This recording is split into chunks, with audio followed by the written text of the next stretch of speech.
because we would never start a show by talking about gaping assholes. We totally should never do that. not at all. Not at all. No, for fuck's What a way sake. to wake everybody up. And we're live. We're live. Oh, that was a close one though. That was a close one for you. I mean, you just like froze and just like drop, like, you know, Yeah. and then it's like, I thought it was my connection, and then you didn't come back in anymore. No, I got a You know? warning, and then boom, gone. Right. Internet cut out completely. And so I go outside, beautiful day, not a Right. fucking AT&T service vehicle in sight, and I'm like, what Right. the hell? And come back in. Rowan's like, it's back on, and I'm like, what the fuck? All right, just blinked out. Yeah, I know. It's but you are here. So I don't know if it's stable or not, but it's just like my mental health. It's a gamble every morning. Just like the rest of this show. Yes. Good morning, everyone. It is June 24th, 2024. And you know what that means? Oh, no. What does it mean, Nita? I'm not sure. I don't know. It means something. It means something to somebody. It means, yeah, that's true. It means that we're almost like more than actually it's almost July. That's what that means. Ew. And then that means it's almost August. And then it means it's September. And guess what happens in September? Oh, you get to visit New York again. I do. We get to have a good time. And I'm not losing any toenails this time because I got some badass fucking insoles. Yes. And I'm ready. And my Fitbit's not going to stroke out because I've been working out anyways. So I'm good to go. Oh my goodness. So you good? I'm good. So are you ready for this? I am so ready for this. Let's go. Hit it.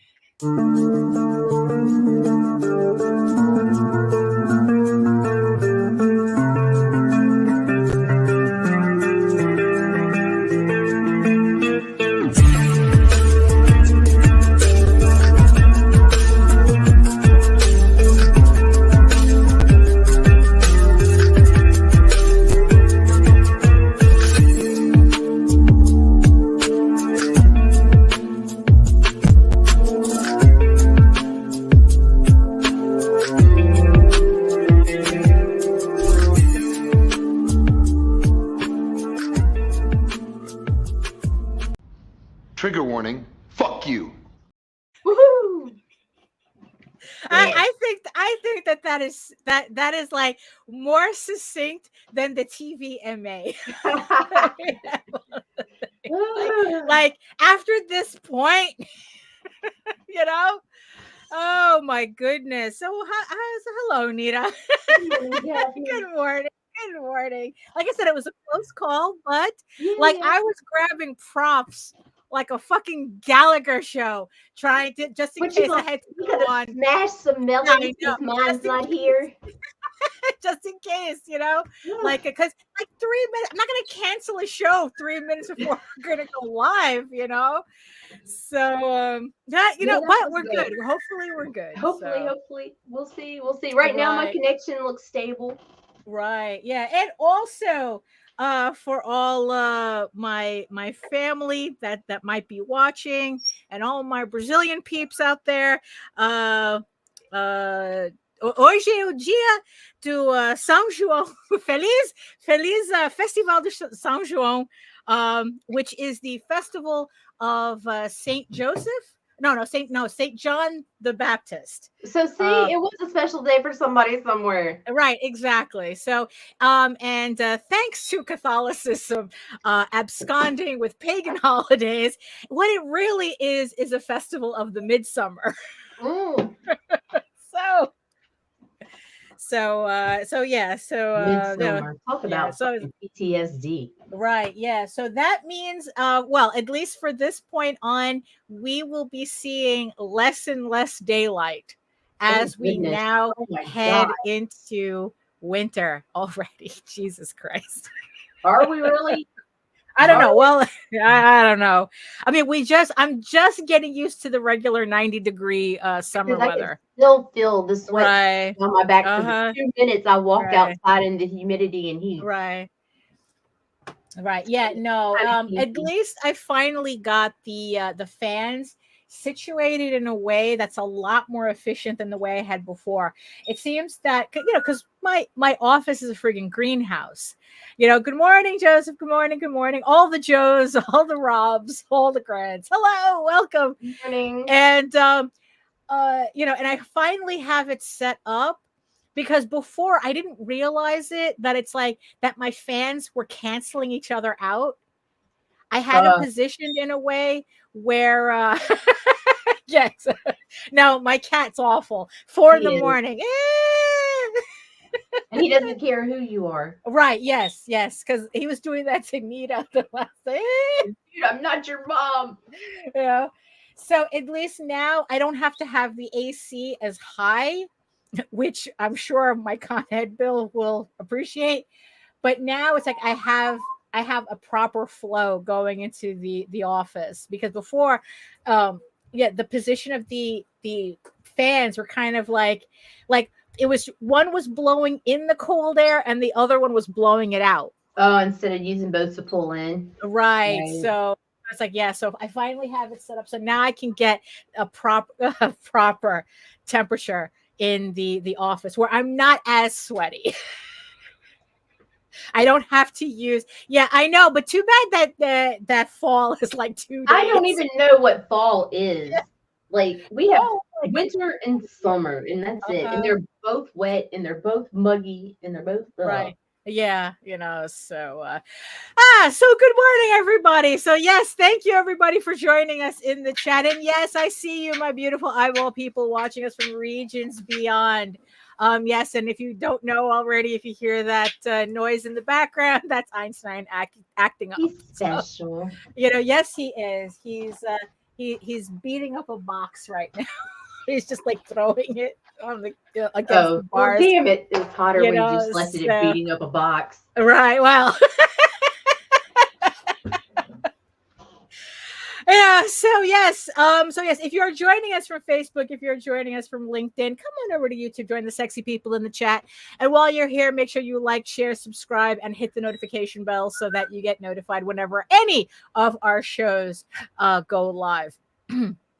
So yes, I guess we might as well just go ahead. Who are you? Start. Yeah, who am I? Hello, everyone. My name is Daphne Lage, and I'm a cartoonist, illustrator, and comic book artist from New York. I have been still publishing comics since 1992, and you know what that means?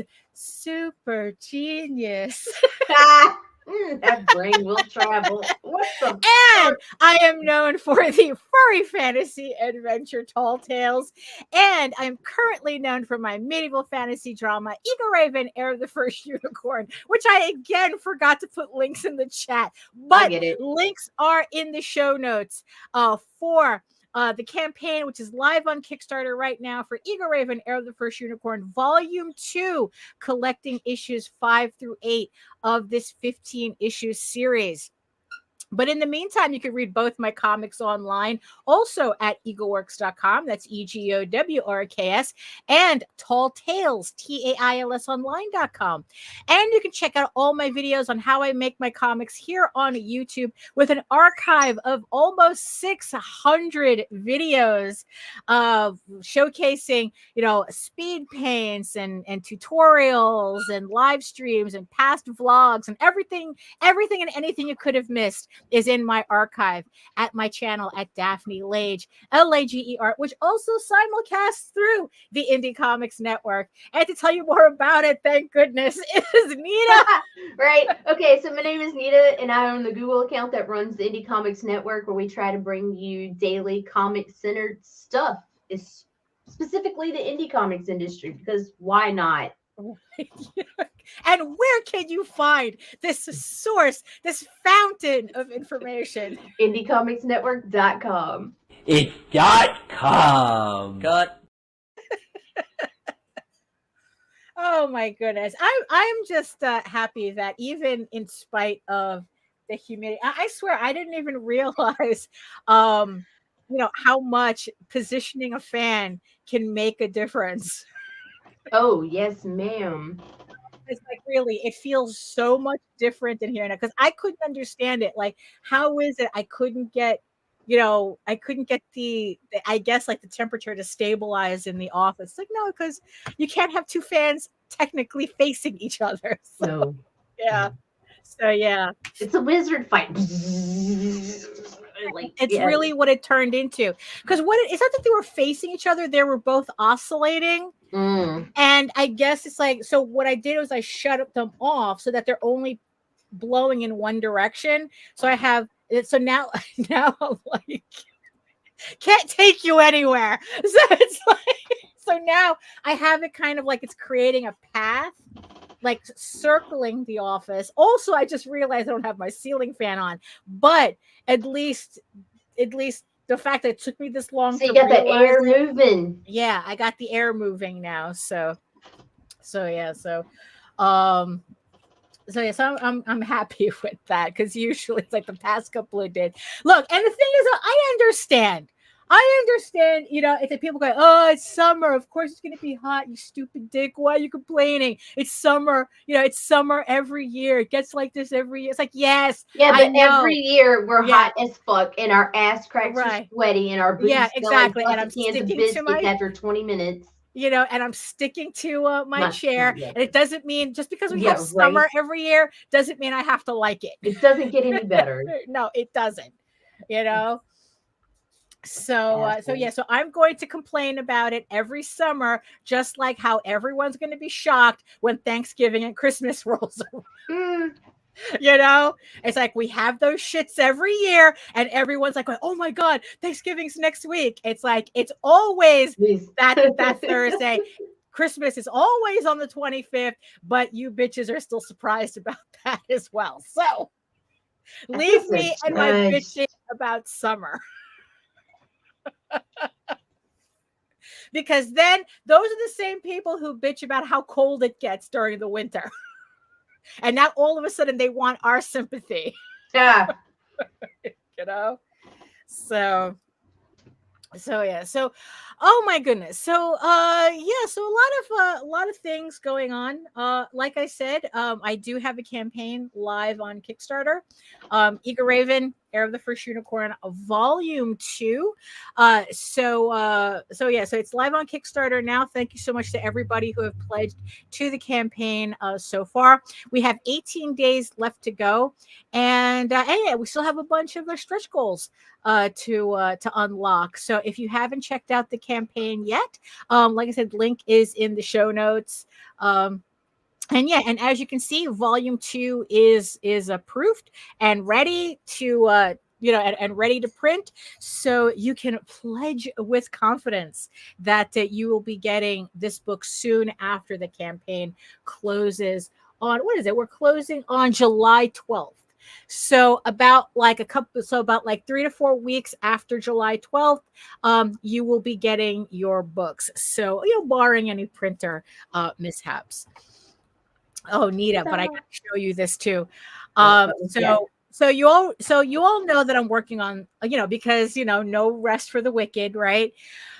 How I am working for the next campaign for House of Bob, right? And you've already gotten a sneak peek of the proof. Right. And the things that you had mentioned, that's like that I should kind of tweak with the layout. I did do that. I see. I would love to open this up, but I can't. So I did do the tweaking for the proof, and I got its sister book. Oh, nice. Its sister book. This is going to be the second book on the campaign. So the campaign for House of Bob is going to be for the Fetish Fantasy Furry sketchbook, and then also it is a remaster of an original collection that I had put out, I think like in 97. It was a collection that was okay, you're taking that. Well, those would be there's no touch, that's just nudity, that's artistic nudity. Yes, exactly. That could work. And so this particular book is a remaster of a comic that, it was a sketch collection comic that I had released in '97. It was available in comic book stores at the time, and it's been long out of print. And for this campaign, I thought to do something really special. That it's like, so what I did was I took the actual actually I didn't realize I did that. So here's the color version. Since you did that, I might as well run with it, right? So I didn't realize I had done this. So here's the cover, and then when you open it up, there's the black and white version. There's the so look at that. I didn't realize I did that. So dude, that's kind of cool. Yeah, I know, really. I didn't do it. So look at that. So what I did was I scanned it because I don't have the originals anymore, right? And this was like before there were like scanners were that available, or even like copiers, like that's just how or old it was. So I don't have the original. So all I could do was take it, like scan in the original book the original comic that I had. I should have, pulled out a copy. Actually, I think only Jose has a copy. I don't know if I have copies of the original version. I do. Oh, so then I scanned in all the pages, I cleaned them up, and then I just reformatted them. For this I don't have any other safe no, not in that pages. one. No, this one's a little bit more hardcore than the other one. This one's a little bit more hardcore than the other one. So this is like the only page I could show technically. So I put it together in a new format. It's now like perfect bound. It matches the other sketchbook. And I love the format so much that, this is going to be the final evolution of this sketchbook series. I've done House of Bob before, but now from this point on, this is what the sketchbooks are going to look like. And I am just like so happy with how they came out. With how remastered. I even colored the back cover, which was originally in black and white. And I just love this. I just absolutely love it. And the way that they just go together so nicely. And shout out to the printer. I mean, these are like really like House of Bob is the first one is 40 pages. 40, I think it's like either 42 or 46 pages. And then the Mondo Bondo is like 32 pages. And they got the title, the text on point right there on that spine, just like on the mark. So I am very happy with I can't find it. I can't find it. You'll find it after. Ask me how much I paid for that motherfucker. Oh my God. How much did you pay for that? $139 on eBay. Oh my God. Wow. Because I know that one of the artwork, I kept the listing, the artwork for this. And for this piece, I kept the listing. I don't remember how much they were selling it for, the full piece. But I was like going, holy shit, I can't even afford my own artwork. But my copy is like mint. Right. And signed. Oh, very nice. Very nice. Oh, who signed it for you? I mean, really, it's like I don't even think I have one copy. I think I scanned it from Jose's copy. Like he kept it. Like, it's like, look, there comes a point where it's like I was surrounded by so many of these books. Like, you don't even think like that. It's like there comes a point where it's like, oh, I'm so fed up with seeing these books. Just get them out. And then it's like, it's like, oh, I forgot to save an archive version of it.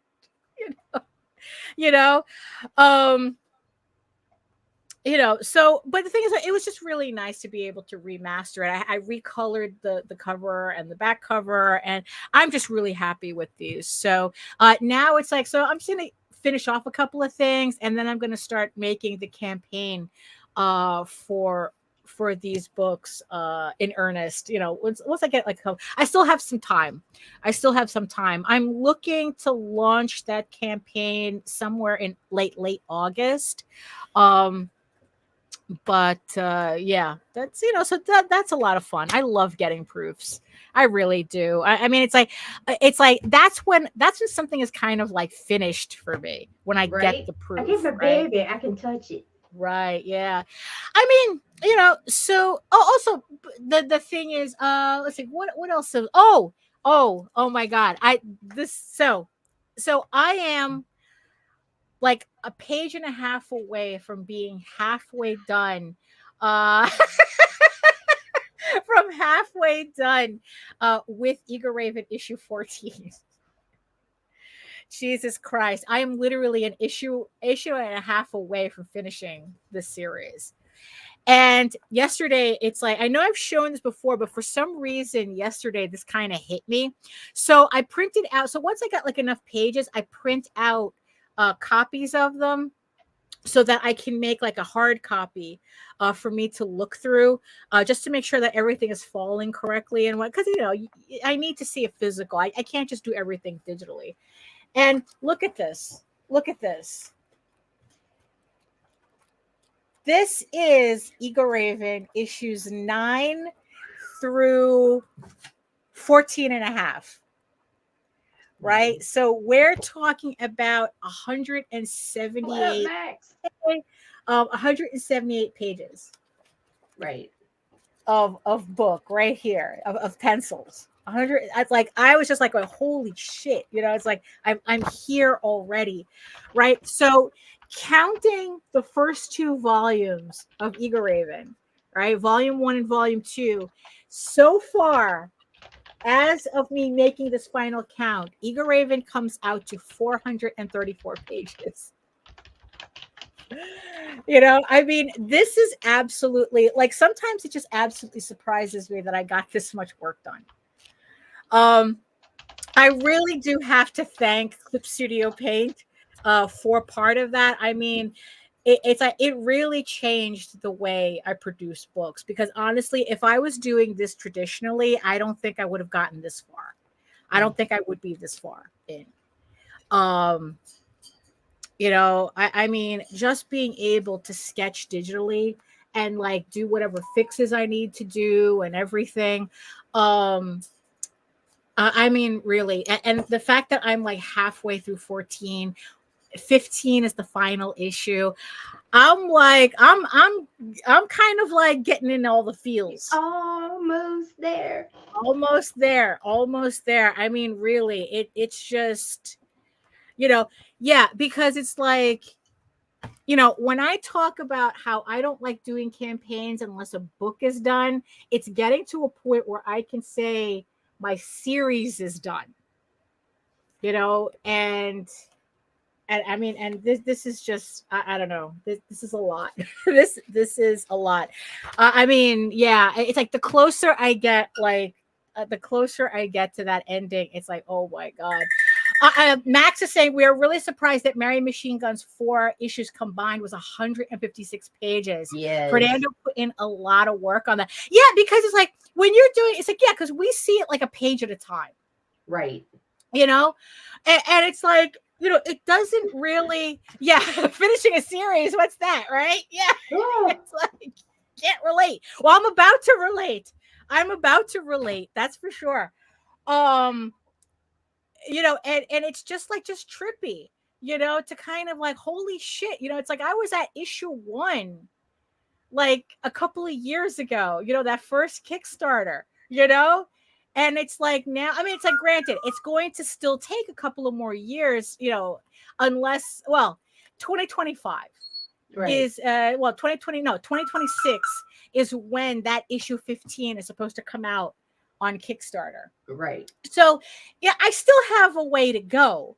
But the thing is, though, inking a book is significantly less work for me than laying out and penciling it. And it's just like, just being able to get this done, it's like, that's going to be such, like, I know I'm going to bug out the same way I bugged out when I finished the script. for it. And, and this is just, oh my God, like I have been like hallucinating this series for decades. And to kind of see it, reaching this milestone, is just absolutely nuts to me. It's like, yeah. So yes. So if you want to, yes, tracing is easier than drawing. Absolutely.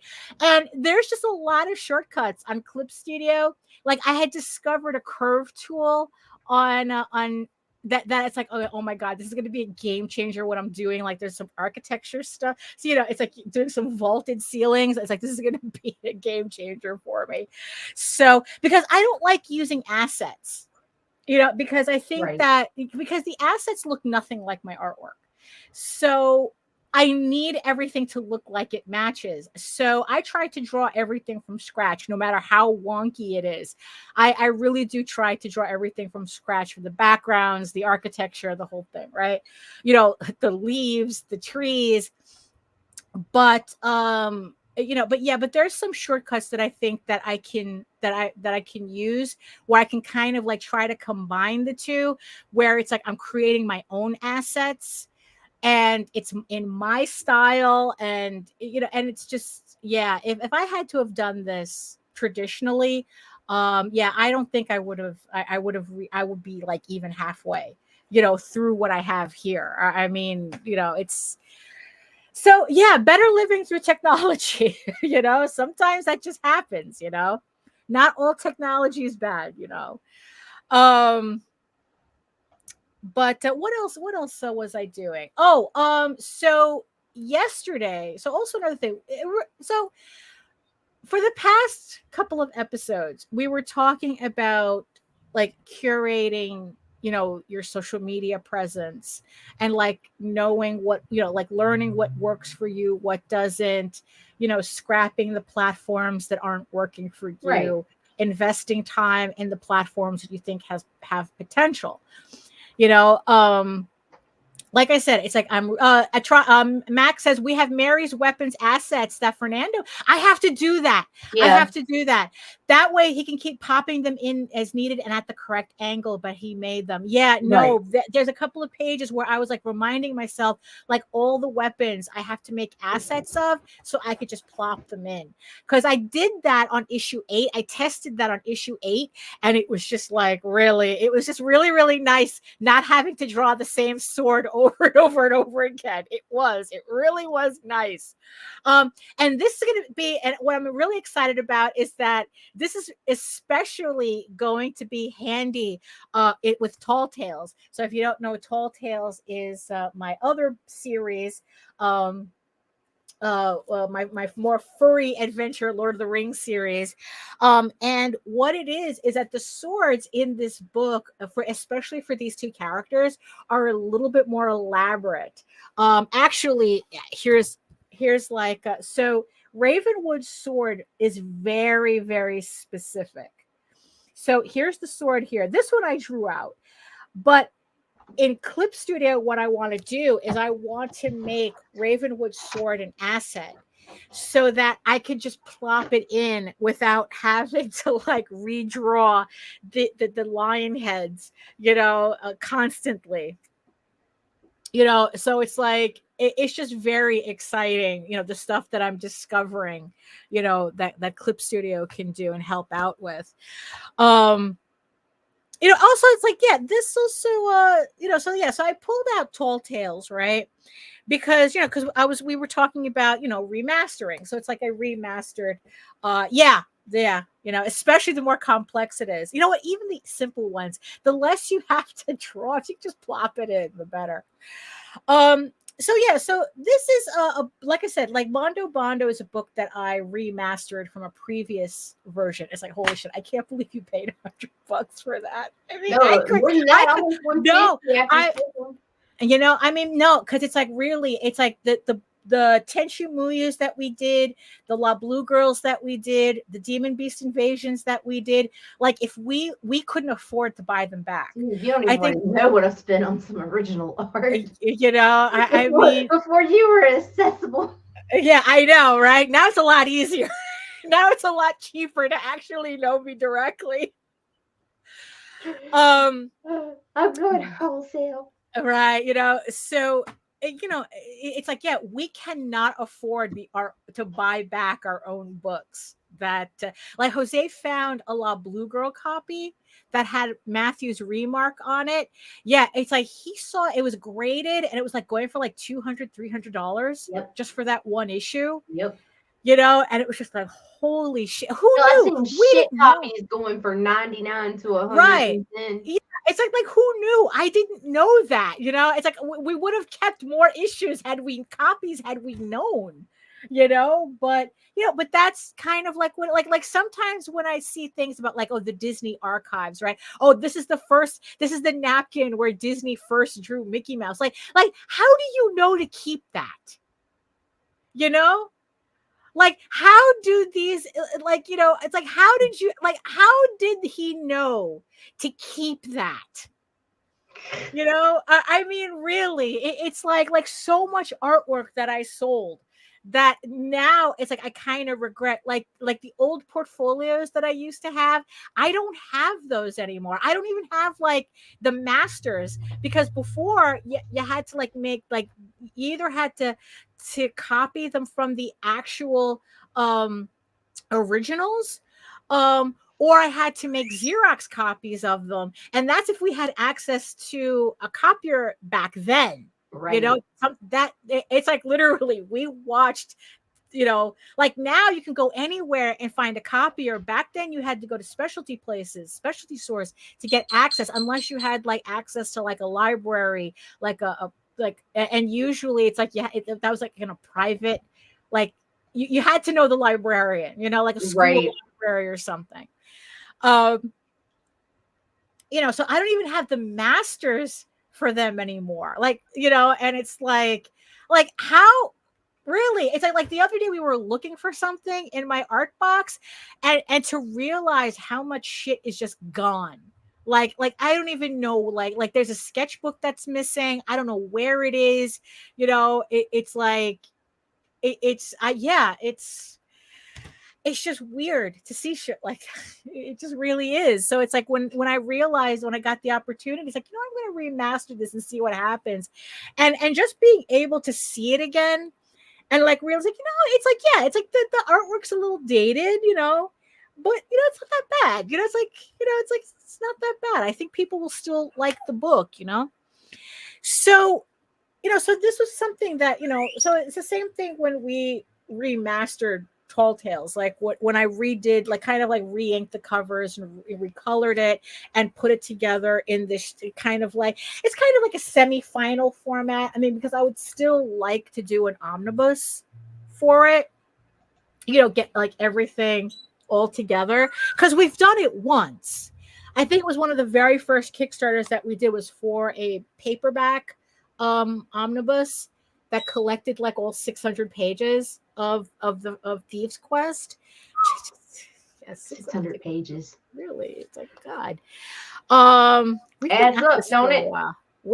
Yeah, like I said, a page at a time, right? And and then it's like, but sometimes remastering, as nice as it is, doesn't exactly work the way you think it would, right? Because one of the Kickstarters, this is what, like I think from like last year and a half. So we did a remaster. We did an original version of the black and white when we were starting off on Kickstarter, and then like a couple of years ago, we decided to. I think it was a year and a half. We decided to remaster, because in the end, I wanted all the books to match. Because it does when, HR is saying that must feel fantastic. It is. And to think that with Tall Tales, we're not finished yet. I'm a lot closer to finishing Eagle Raven than I am of Tall Tales. So we did a black and white version of this, and we decided, and what was funny was that it was originally supposed to be in color. And I don't know why we thought we could have done this in color, because this was back in the day before POD, where it's like if we did it in color, we had to do it offset. And it's like, I don't know why we said, oh, let's do a color Tall Tales book. We never did it. We never finished it. It only came out in black and white. But thankfully a year and a half ago, we decided it's like, you know what? Let's remaster the book. Let's remaster the book in color. I redid the lettering, right? I re-inked the cover. This is the same cover from 2007. And I just added a little bit more flair to it. I re-inked it. That's all it really needed. I mean, the style still held up. And I just, so now it's in color and it's relettered, and it's like, boy, is this book wordy as shit. This is a very wordy story.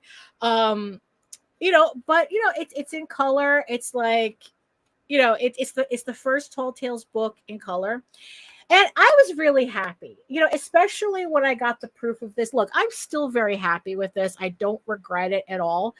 But what really surprised me, though, is like I said, the original book came out in 2007 in black and white. And I was expecting it. And when I put it on Kickstarter, I mean, my expectations was a little high for it because it's the first Tall Tales in color. It's like, it's been a while since we put this out. I don't know what I was expecting financially from it. But in the end, when we ran the campaign, honestly, I would have to run the numbers, but I think that this is kind of like one of our lowest performing campaigns, which surprised me. I thought that a lot more people would have come out to have the color version of Tall Tales. But you know what? Ironically, our most popular Tall Tales book to date also was a surprise. This Tall Tales the Peacekeepers, this is our most popular book. Like even when I do I do it as an add-on, this book always sells. And let's say it's in black and white, right? It's, it's another black and white Tall Tales story. But I think the difference with this is that it's a one shot, like it's a one and done. This has the complete Tall Tales the Peacekeepers. It even has the intro that we printed when we printed Revelations, which is our it was our second issue of Revelations. It was a kind of like our introductory book that had shorts of all the books that were coming out, that we were putting out. And this book ended up our bestseller. And the book, and I wasn't expecting anything to come out of this book, right? I was like, okay, I'm remastering it so it fits the other series, but I was not expecting this to do as well as it did. This one, I had all the expectations for because it was in color, it was a new format, the whole thing. And this is actually one of our worst sellers. Even though it's a one shot, it's in color, And, like I said, it's not like I regret doing this. I don't regret doing this at all. At least all the books, you put all our Tall Tales together and, they match, they're not supposed to trigger my OCD. oh my God. It's like, I really,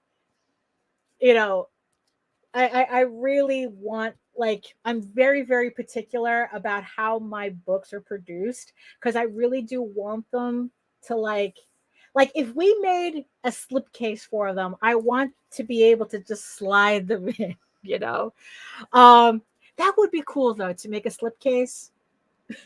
I can't take you anywhere, but that which is also something that the emphasis and just slide them in. Yeah, it was like no, a slipcase was something that we seriously thought about for a while. Like once the series is done, and get technically, we're just with the books that we have. Technically, we could do a slipcase, but it's like when Jose was looking that up. It's like, they're, expensive storage, minimum quantities, the whole deal, right? It's, sometimes, it's fun to consider making, but not everything makes it out of the planning stages. We're not the type of people who just like, oh, let's make this, let's make that, let's make the other thing, let's just make shit. It's like, no, we're very conscientious as to cheat has wares. Yeah, no, yeah, we're not that type of people. I mean, yeah, we tried, but it's like, I don't know. It's like, look, once you have the basement full of monkeys, it's a little hard to get enthusiastic over merchandise. Ugh.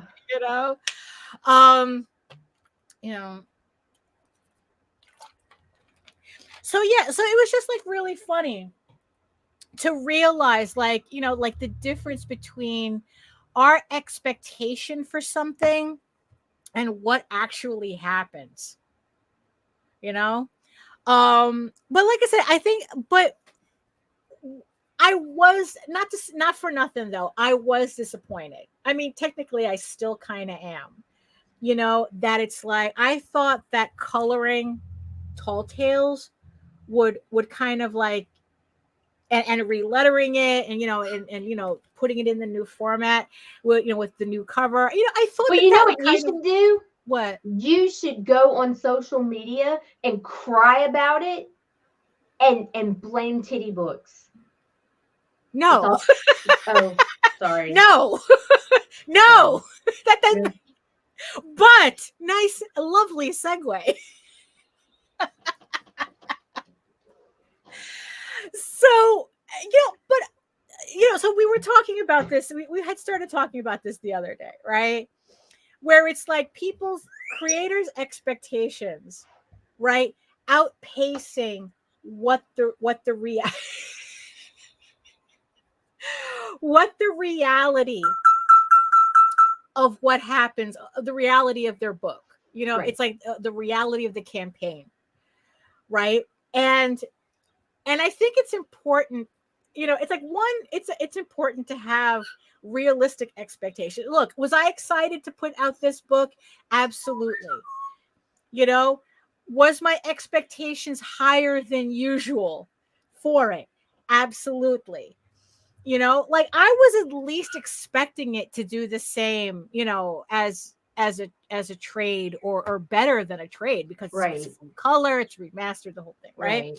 I was not expecting, but I was not expecting the reality of it. Right. Where, like I said, this is our worst seller, but conversely, this book that I had the least expectation on became our bestseller. Right? It's like, look, Tina Turner hated What's Love Got to Do with It. She almost didn't sing it, but her agent and I guess her producer kept insisting, no, this is your song, because right. I forgot who wrote it, but she didn't write it. But it's like, oh no, this is going to be it, and it was the song that put her on the map. Right. It's like, because she thought it was a stupid song. But it was just like, oh shit, that's the song that now everybody knows Tina Turner for. And again, expectations not meeting the reality of the situation, right? Right. So yeah, what happened? Did I go on social media to talk about how disappointed I was in the book? William. No. Oh, hey. No, I went on social media and I thanked everybody who supported the book, like I always do. And I left it at that. So I mean, would you consider what I'm doing now bitching about it? No, because no, this is for educational purposes. Well, right. It's like, I kind of feel like this is, because like I said, I don't regret this. It's bitching kind of like, about it is like, everybody's out there doing TNA covers and these satire books, and they're ruining the industry, and people like me can't get seen. Oh, and Brian Pulido was live, so nobody bought my furry book. And oh my, that's okay, but God. It's like, oh my God. People buy Brian Pulido's books are not buying my furry books either. That was my point. Yeah. That was my point. Yeah. Just, oh, you were pretending like if I had yes. Right. Yes, if you acted like not everyone, but a lot of others. Like, yeah, no, it's like it's very, yeah, I don't understand that, because it's like, like I said, there's this phenomenon that I was telling Jose about yesterday, and I know I told you about, where show me on the doll where the kitty book hurt you. oh my goodness. Sorry, bro, had to. Brian Polito touched my no square. Oh no, don't touch me there. Right. Yeah. My bathing suit covers that. Oh my God. No. You know, if it wasn't for the fact that, you know what, we have seen, like, look, there's a difference between, like, what did I say? There's a difference, analyzing and angsting. That's what I said the last time. There's a difference between analyzing and angsting, right? Like, but here's the thing, though.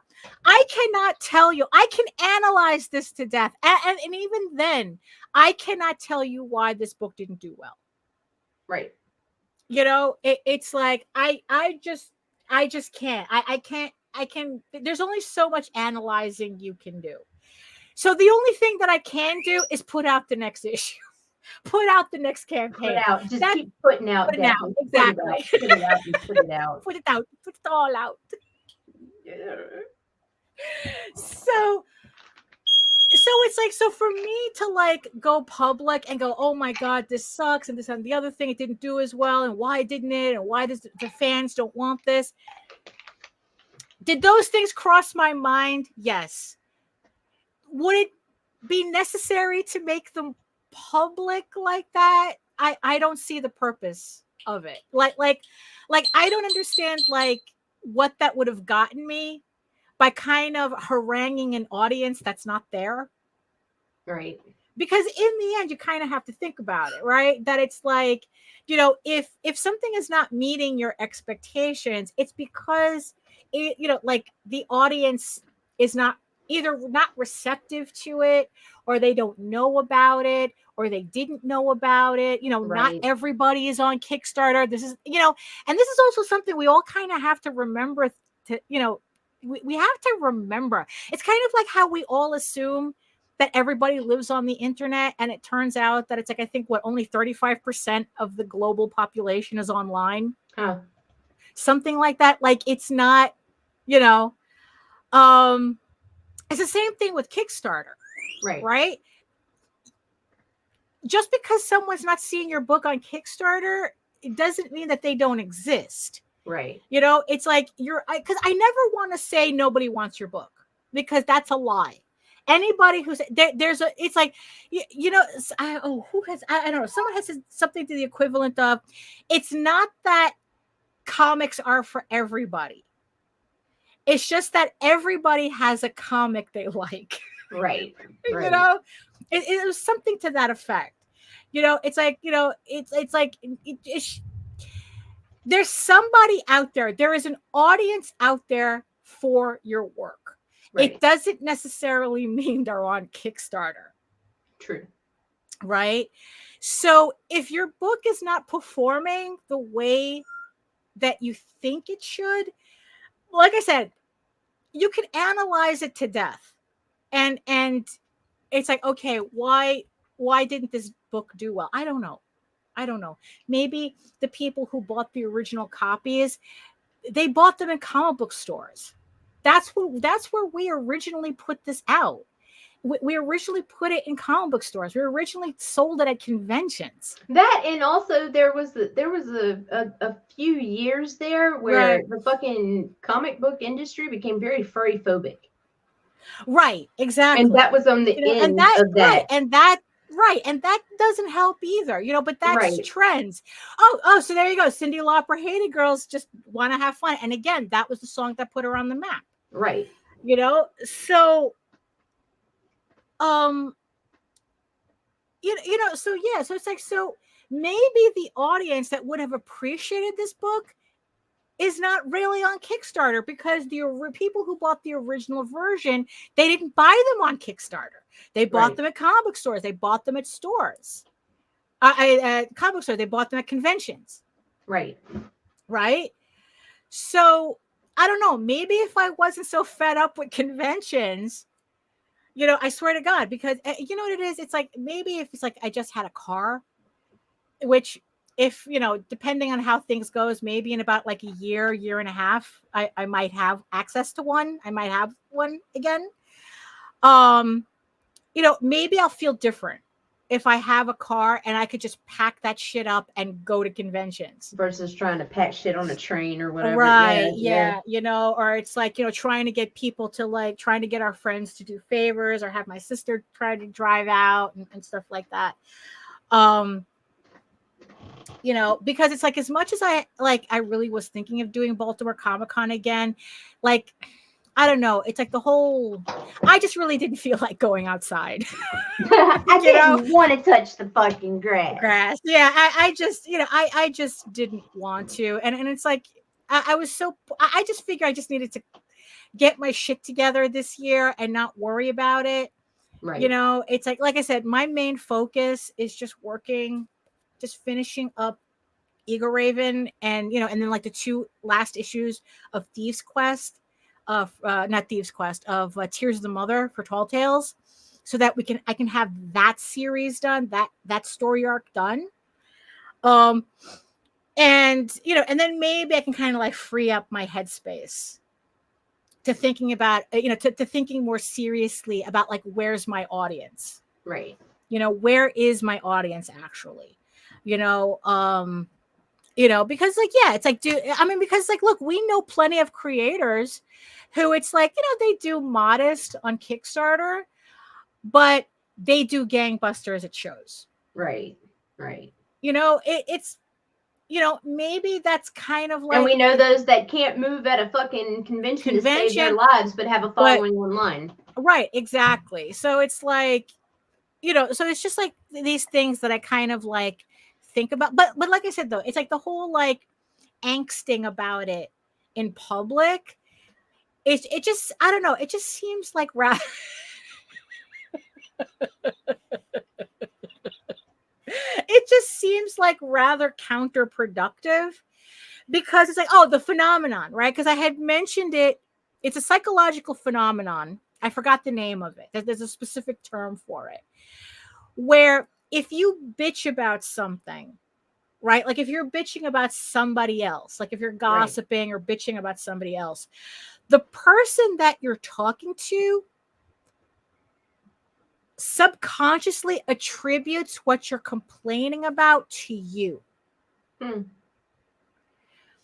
So it's if you're sitting there going, oh, fuck them, why did they do that, and this, that, and the other thing, they suck, the person you're telling it to is registering you suck. You suck, not the person that you're bitching about, right? Joke's on you, I'm into this shit. Or something. It's so when it's people are writing posts about, oh, how Brian Pulido's ruining the playing field for the smaller guy, right? And it's what's really being registered is that, why are you such a bitch? Right. It's why are you acting like this?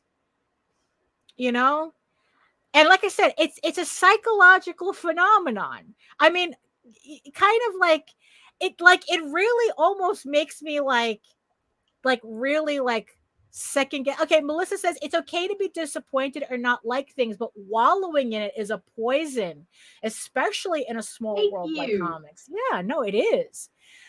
Because it just completely destroys your psyche if you really dwell in it. And then there comes a point where you start alienating your audience. Right. Because they get so tired of why are you bitching all the time? You're bitching to the people who shouldn't be hearing you bitching. That's kind of what it is. Yeah, because the people that you think you're trying to reach aren't even listening to you. So who are you yelling at? Right. And instead you're alienating the audience that they're already on your side, except now you're annoying them. Right. And it's ooh, yeah, no. Right? No, I don't, so it's I'm kind of conscious about that, where it's I want to make the distinction between, like I said, analyzing and angsting. Right. Angsting, look, I'm not saying I don't angst, okay? because God knows you've seen plenty of that. God knows you've seen plenty of that, you know, but what we do in our bedroom is private. Right. Yeah. Okay. Yeah. But there's something about trying to do what I keep reading as a post-mortem on a campaign. Before I met JD, I had no clue about Kickstarter. I always bought at shops. Right. And there's a lot of people, like, what really surprises me is like novelists. Like, how many of those people have no idea what Kickstarter is? Like if I go to Kickstarter right now, at any given time, you can get like there's like between 150 to 200 and something campaigns that are live, depending on the time of year, that are live.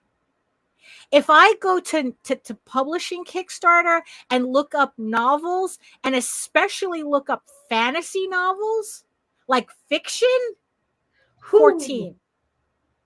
14. I have gone searching for fantasy novels where no campaigns were live. Wow. At a given time. So it's like, look, is Kickstarter a godsend? Absolutely. I mean, I know that the work that I've done only flourished because of Kickstarter, because it allowed me that option. Right. It's like, until for some reason, somehow we get back into comic book shops, Kickstarter is a godsend. Right. But it's not the only thing. No. So you have to kind of remember to temper your expectations accordingly. I mean, yeah, I went through all the trouble to remaster this book, and it didn't perform the way I thought it would, and there just, like I said, there just comes a point where it's like, okay, thank you to everybody who did support it. I hope you really enjoy it. I hope you like it. But in the end, that's all I can ask for. It's like, and, it's like, I'm really, really grateful and humbled by the people who have stuck around for all my campaigns. It's like, yeah, it's a small number of you, but look, I can't fit 150 people in my house. So to think that 150 people are regularly buying my books every time I put out a campaign, I mean, I can be nothing but grateful for that. If there's certain strategies that I feel like I need to implement to kind of grow that crowd, then okay, then I'm going to do that. But I'm not going to take it out on the people who were there from the beginning. Right. Who are there. It's like, who are already following you, already supporting you. Right. And then you turn us off and turn us away by fucking barking in our ears. Right. Yeah. Shut the fuck up. Because you know what it is? Because like whenever I hear a creator do that, all you're telling me is that my support doesn't matter. Thank you. That is the main thing right there. Right. So you're on here yelling and barking at me, and I have shared, I have supported. Right. So you're telling me that my support doesn't matter. Right. Because it's not good enough. Right. Who wants to hear that? Who wants to hear that? Nobody wants to hear they're not there. It's like, it's like, oh yeah, I have 150 people, but how come I don't have 300? Matter. Right. How come I don't have 300? How come I'm not selling Polito numbers? But you're not, but that's a completely different conversation. Right. And yeah, and it's like, all I know is that we're like when I decided to remaster this book, it's like, are people going to buy it? Yeah, they are. Do I have control over the amount of people who are going to buy it? No, but the people who are going to buy it are going to want it. And you know what? I want people who want it to buy it. Right. It's like, right, exactly. It's like, I put a lot of effort into getting these books to look the way that they do, because it's like, I care about the product that I'm putting out. you know, the exterior, the way it looks and the interiors. You know, I want you to enjoy that. You know, but at the same time, it's like, am I analyzing how it's doing? Yes, I am, because that's part of the experience, unfortunately, you know, because we live in a capitalist hellscape that pretty much demands this of us. You know, Business. Numbers. Is this working? Yes. yay! I love that clip. That was such a good movie. Talk about That was. movie, you know, like, did you see that Pharrell is doing a biopic all done in Lego? No. How Like, cool even is that, though? even if you don't give a shit about Pharrell, you know, mega producer Pharrell, That's fucking and kind this of shit's in cool. Lego. How can you not want to see that? It's like everybody should do biopics in Lego. You know?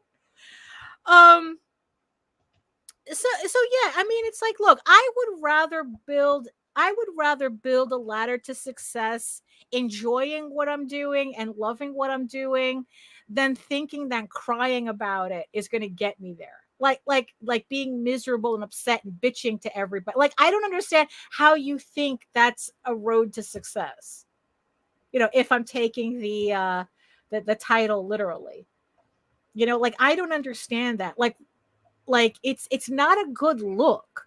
You know, it's like, look, I'm not saying don't complain, don't overanalyze, because like I said, I do it all the time. Nita hears the brunt of it, and she certainly hears a lot more than what I'd say on the air, because in the end, Absolutely. as an audience, it's not necessary. You don't need to wallow. I don't want you wallowing with me. And trust me, when an audience doesn't wallow with you, that, you see, that's the thing that people have to understand. When you bitch in public, people don't wallow with you. You know, they'll help you think about something, which is kind of like what, like, you know, like the way I think out loud on the show. It's like, well, I'm thinking of doing this, I'm thinking of doing that. Right? What do you think? How does it sound like? And then we have the chat, the chat putting in their 2 cents in this economy. And right, and it's like, and we're kind of like having more of a discussion about it. Right? Right. When you're just going, oh, fuck Polito, the TNA books and this, that, and the other thing, that's not a discussion. That's not a discussion, and all I'm seeing is some crabby bitch whining online. Whoops. You know? So, so it's like, part of media, social media marketing, part of marketing is marketing yourself. And how do you want your audience? So just like, how do you want your audience to see your books? Right? How do you want your audience to see you? Right? I mean, so it's like, yeah, so that's part. I mean, I know that social media makes it very easy to act away online.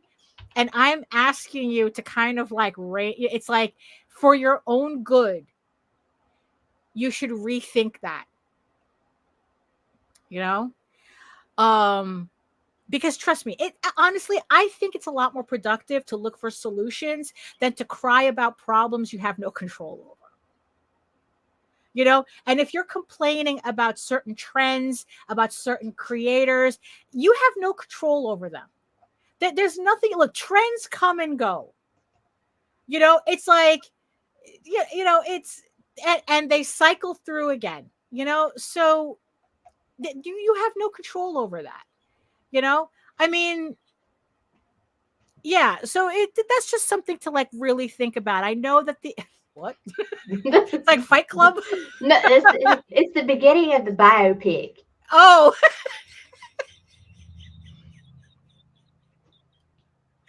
Oh my God. Because it's like, for a split second, it reminded me of that scene in Fight Club where Tyler is explaining like how he's an editor at movie theaters when they used to do, when he used to get the reels. right? Oh. And then he would splice in a second of pornography in the middle of like whatever children's cartoon he was, showing in the theater, So that's what kind of reminded. Yeah, that's what it reminded me of. I just saw this flash. It's like, what?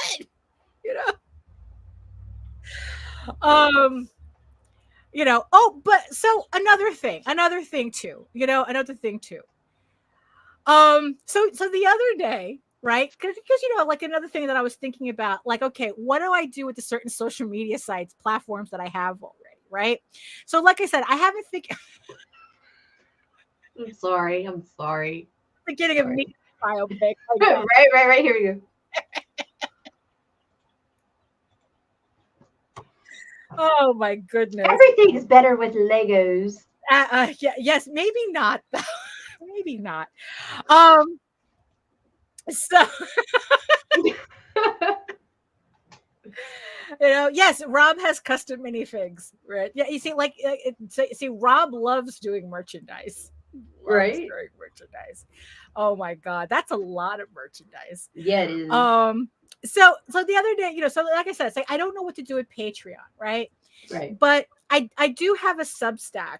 If if you guys didn't know, I do have a Substack. It's linked on my webpage, but we'll put a link to it. And actually, I can do that right now because I have it open because I wanted to show something. So here is so a link to, I'm putting a link to my Substack in the chat. So actually, let me open this up because this was also something. So here is my Substack, right? And and it's just something that I resisted using for a long while. I had Substack since they first announced it. I just never used it because I didn't know what to do with it. But but it's like I kind of liked, recently I kind of liked the idea of putting up articles and little things, I think this is a lot nicer than a mailing list. I mean, I use my mailing list.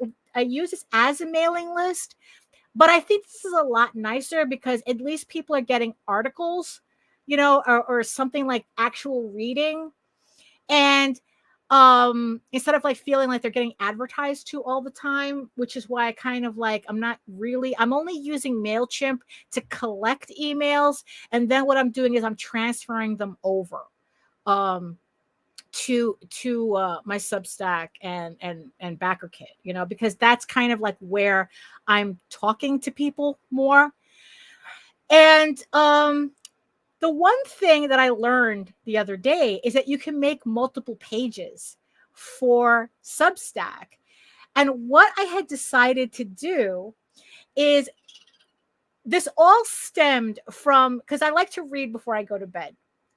And the other night, I ended up reading my fan fiction that I wrote way back in 2000, in the early 2000s, right?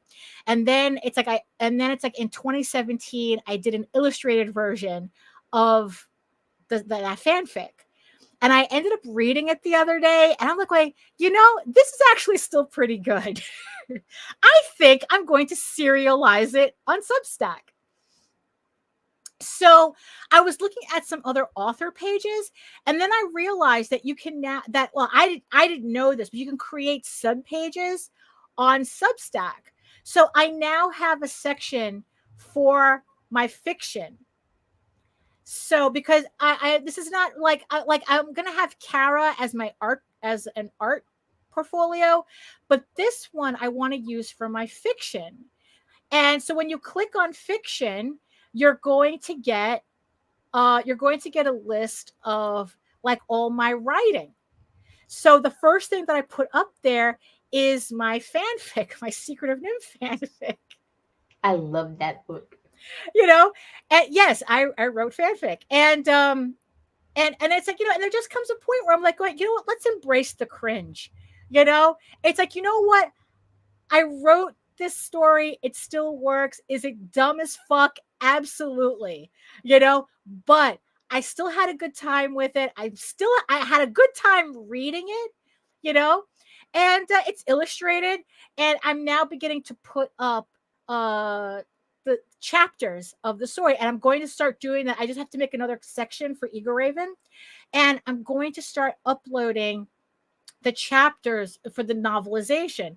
Before, you used to, you could only get that on Kickstarter as stretch goals, right? But I figured, you know what?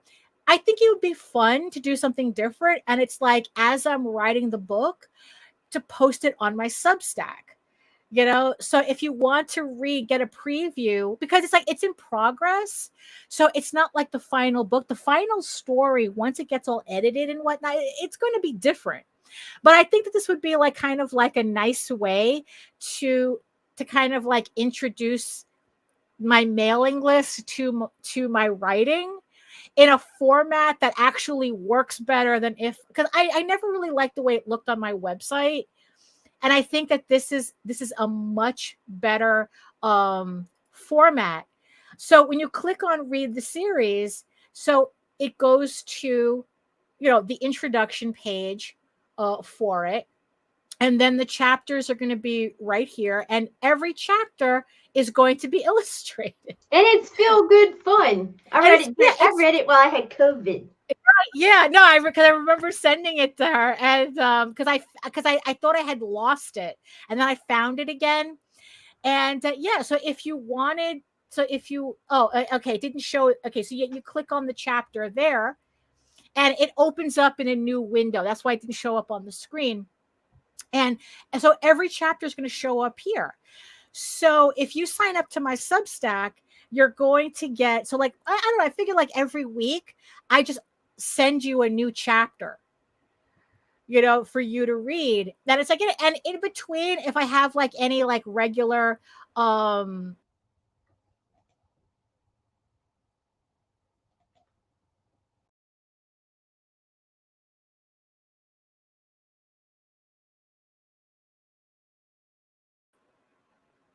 shit. Oh, where am I? I just knocked myself out. Am I still alive here? Oh, good grief. This is what happens when you have too many tabs open on on the screen. Hold on. Oh, there you are. What the fuck was that? I had too many tabs on the screen and I hit the wrong button. But how did it boot me? Oh, that's true, right? Because you were surprised. That's why I was a little surprised that you weren't in the room. What the fuck? Okay. Well, okay. Well, whatever. So, shit. Yeah, I know, right? It's like, yeah, that was kind of strange. I booted myself out and it booted you too. But it's still live.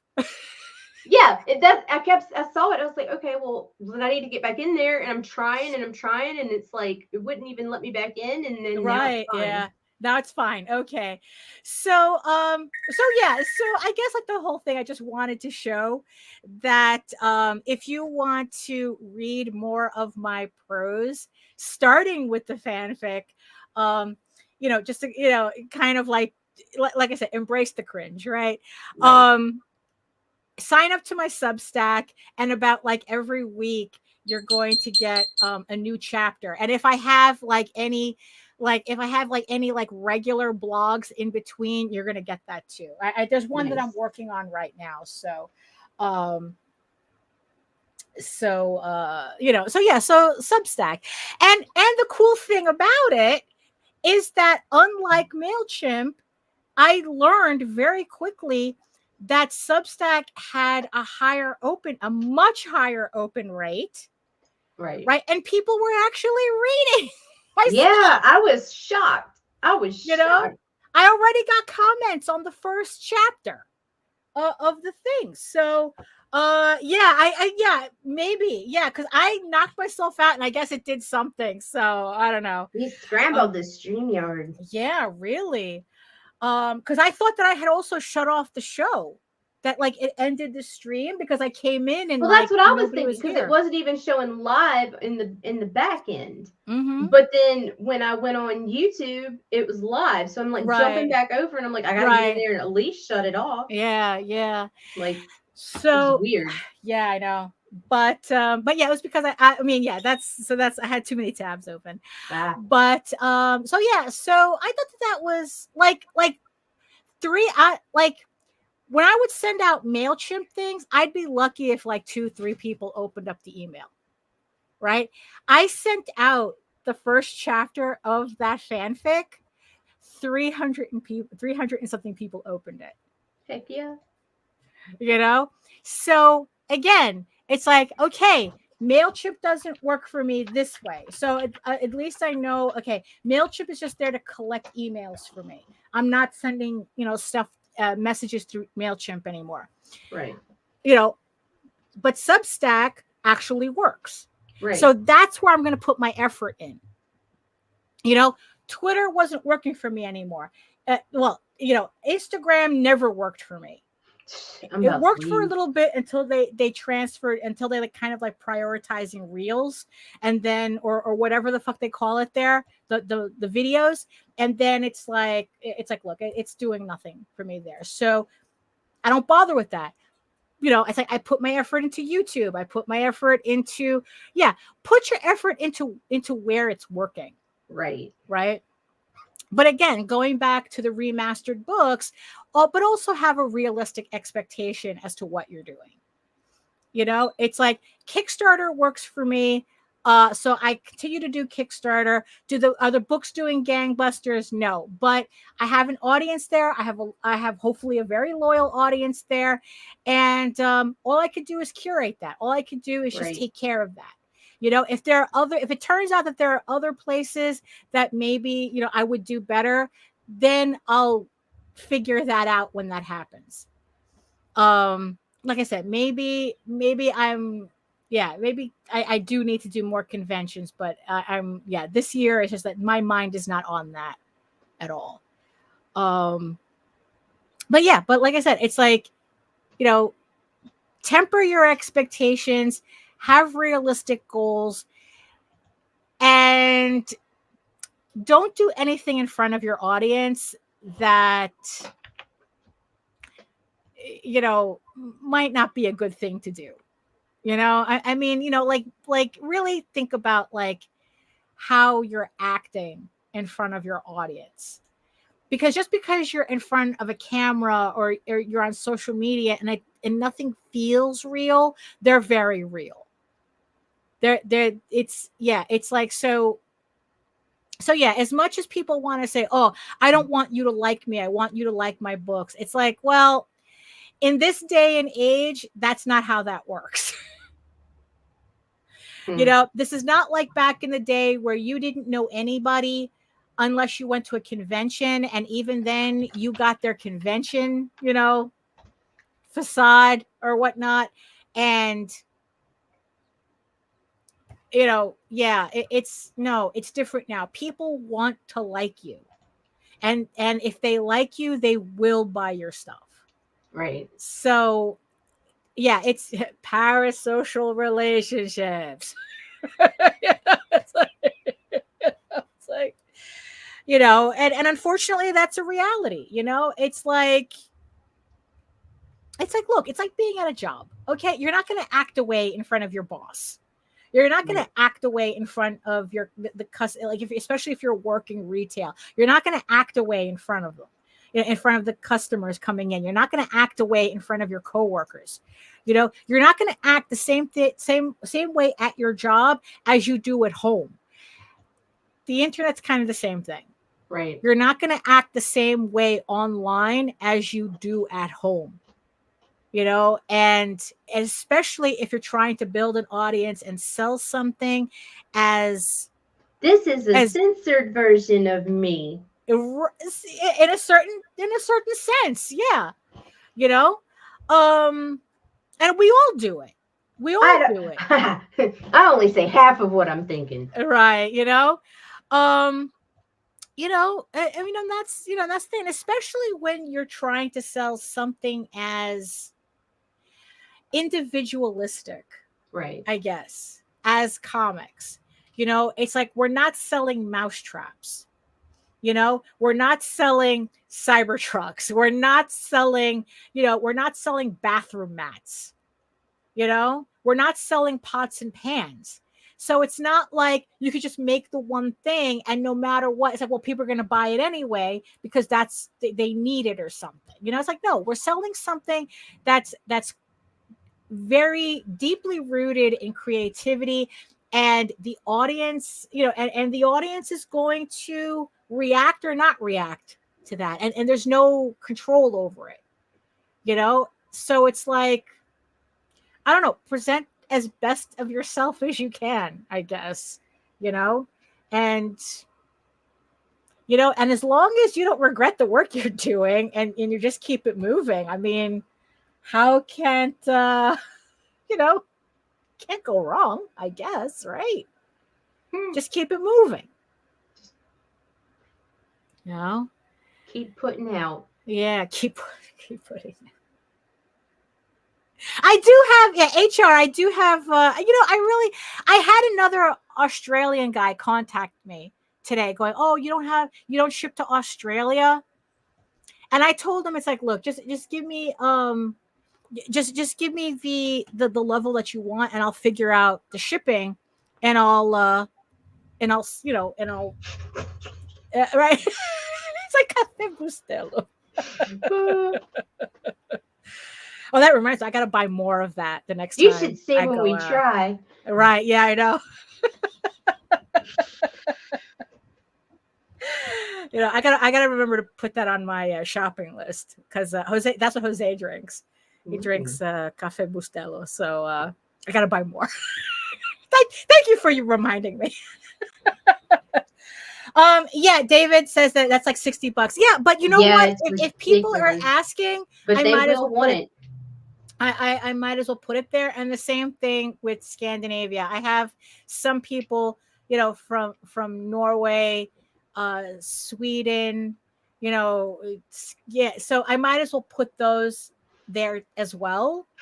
I might as well put that shipping on there. I mean, because in the end, it's like, you know what? If you want to spend it, spend the money. If you want to spend it, that's on you. Right. You want to spend $60 to get a $30 book to, People do it all the time. Yeah, people do it all the time, So yeah. I have to do that. So, but it is nice. Yeah, and pirate ship is a little shitty. Yeah, they are. Yeah. So, so Alexa, add bougie coffee to my list. Right, yeah. Bitch never listens to me. Right. I'm sarcastic and she fucking yeah. So that's I don't know, that's all I got for today. You have any thoughts? No, I'm good. I'm good. Yeah. I just felt like getting on here and poking bears because I know people are going to see this and they're going to take it personally. Well, guess what? If it was just you, I'd say your name, but it's not. It's a group, and it happens all the fucking time. Right. And people are getting tired of it. Right. You make us yawn. Right. Titty covers ain't hurting you. Brian Pulido ain't fucking you. Yeah. Shut up. It's just shut up. Yeah. It's the environment. Tell me why I want to buy your book, not why you don't think other people are. Right. Exactly. It's like, don't tell me why people aren't buying your book. Because again, going back to that phenomenon, if you're telling me that people aren't buying your book, then all I'm thinking is don't buy your book. Right. That's kind of like how that works. So don't do that. Don't convince the audience to not buy your stuff. God. You think, I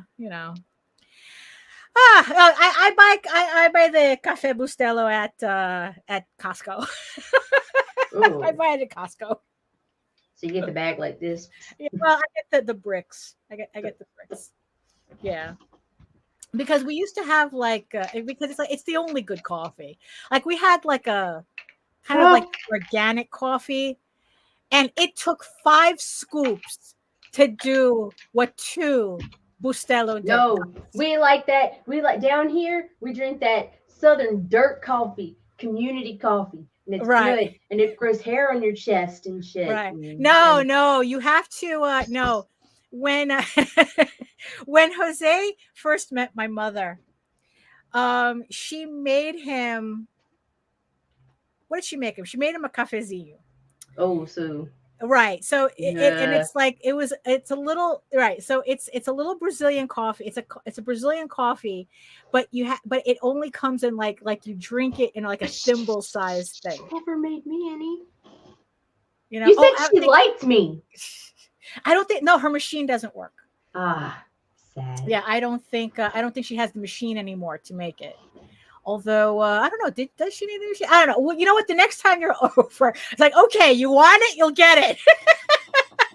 You know, so it comes in a little demitasse, right? Right. A little thing like this. So she gives it to Jose, and he's like looking at it, he's like, oh, okay, like what can you get out of this? This shit kept him up for 3 days. Nice. You know. So yes, the coffee's different. Coffees hit different. Yeah, they do. Depending on where you are. You know, so that's it for me. And so in the end, you know, Nita, you have any final thoughts other than you're poking bears, which statistically are safer to be around? Titty covers cannot hurt you. Right. It's just, it's they can't hurt you. Right. They can't. You can hurt yourself looking at a titty cover, but right. That's but that requires some effort. That requires some effort. Oh my goodness. So that's it for us today. Thank you so much, everybody, for joining us in the chat. Thank you, David, for reminding me I have to go to the supermarket. And thank you so much to all our beautiful eyeball people watching us from regions beyond. Thank you so much for putting up with us today, every day. Thank you so much. It's like, look, I'm serious when I say that I appreciate our audience. You know, you guys always show up. You're always, right, good conversationalists. And, we appreciate that. And we can only hope that we're returning that entertainment value to you. If we're not educating you, we're at least entertaining you, right? Right? Oh my goodness. That's all we can hope. And to our hate watchers, we love you too. Right, exactly, because we get credit from the algorithm from your hate watching, whether you like it or not. So if you want to learn more about me and my artwork and my upcoming campaigns and all that fun stuff, you can head on over to my main portfolio site at egoworks.com, EGOWORKS, where you can find links to all of my galleries and social media sites, but I mostly post to Facebook if you're interested in seeing sketches and current work in progress updates. And you can catch me on YouTube for videos and my semi-weekly art live streams Wednesdays at 4 p.m. Eastern, 2 hours of me drawing and just talking with the chat. Definitely I'm going to go out. I'm going to make sure I do a Wednesday show. I hope so. You know what? It's semi-weekly for a reason. You guys will know when I put up when I'm ready to do a live stream. Because I don't know. This week I feel like I'm jinxing myself. So So you can join me on Wednesdays at 4 p.m. Eastern. Like I said, it's 2 hours of me drawing, talking to the chat, and it's kind of like a convention vibe. Without feeling like you're blocking the table. So it's a lot of fun. And remember that you can also read Ego Raven, Air the First Unicorn, for free, uploading every day, Monday through Friday. But if you prefer your fantasy to be more of a furry Lord of the Rings adventure, you can follow the link over to Tall Tales. That's TAILSonline.com. And not only can you read the first 20 issues of Tall Tales for free, but you can catch up on the latest story arc, Tears of the Mother, which is also currently uploading Monday through Friday. So thank you so much again. Remember, Ego Raven Volume 2 on Kickstarter right now. I think by now it's 17 days left. We still have stretch goals to go. Link is in the chat and in the show notes. And thank you so much to everybody who have pledged already. And of course, in the words of the ancients, eat your food, moisturize, mind your business, and do the work. Because when you actually do the work, you never have to fake any of your accomplishments. Thank you so much again. And I hope the StreamYard actually lets us get off the air properly this time. Thank you so much for joining us, and we'll see you next time. Fuck you, fuck you, fuck you. You're cool. And fuck you, I'm out.